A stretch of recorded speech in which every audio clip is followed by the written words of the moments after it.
আজ আমি বানিয়েছি একটা বিহারি খাবার, এটার নাম হচ্ছে ধুসকা। আর এর সাথে বানিয়েছি চানা মশলা, দেশি চানা মশলা। তো ধুসকা বানানোর জন্য আগে থেকেই আমি চাল, 1 বাটি চাল নিয়েছি, তার হাফ বাটি নিয়েছি ছোলা ডাল, আর ছোলা ডালেরও হাফ নিয়েছি হচ্ছে উড়দ ডাল, যেটাকে বলে, মানে যেটাকে আমরা কড়াইয়ের ডাল বলি।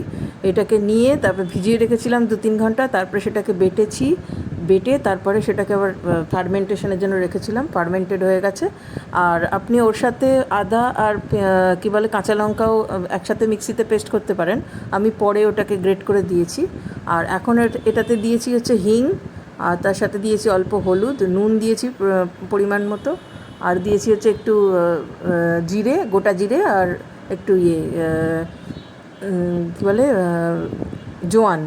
এগুলো দিয়ে তারপরে ব্যাটারটা বানিয়ে রেখেছে। ব্যাটারটা হচ্ছে খুব সূক্ষ্ম করে পিষতে হবে আর কি, আর খুব ঘনও হবে না, খুব পাতলাও হবে না, ঠিক আছে?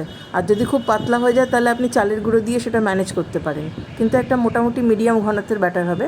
এবার আমি পাশে ওই ছোলার ইয়েটা বানিয়ে নিচ্ছি, ছোলা মশলাটা, চানা মশলা যেটাকে ওরা বলে। সেটা বানানো খুবই সোজা। তেলের মধ্যে গরম মশলা টশলা, তেজপাতা, শুকনো লঙ্কা ফোড়ন দিয়ে তারপরে টমেটো, আদা, কাঁচা লঙ্কা কুচি করা, আর হচ্ছে আলু, আর হচ্ছে ছোলা, এগুলো দিয়ে বেশ করে নাড়াচাড়া করে কিছু কিছু বাটা মশলা দিয়ে বা গুঁড়ো মশলা দিয়ে তারপরে অল্প একটু নুন, অল্প একটু চিনি আর নুন দিয়ে ওটাকে একটু জল দিয়ে সেদ্ধ করতে হবে কুকারে।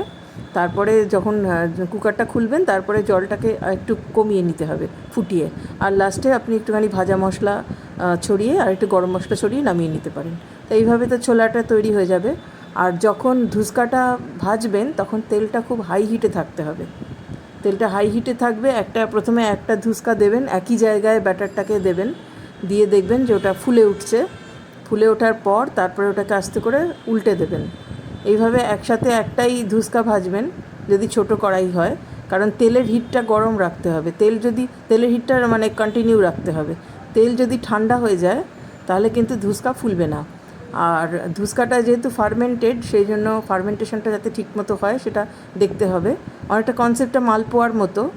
এটা হাইজিনিকও, কিন্তু যেহেতু তেলে ভাজা হচ্ছে সেই জন্য আবার হাইজিনিকও নয় বলতে পারেন।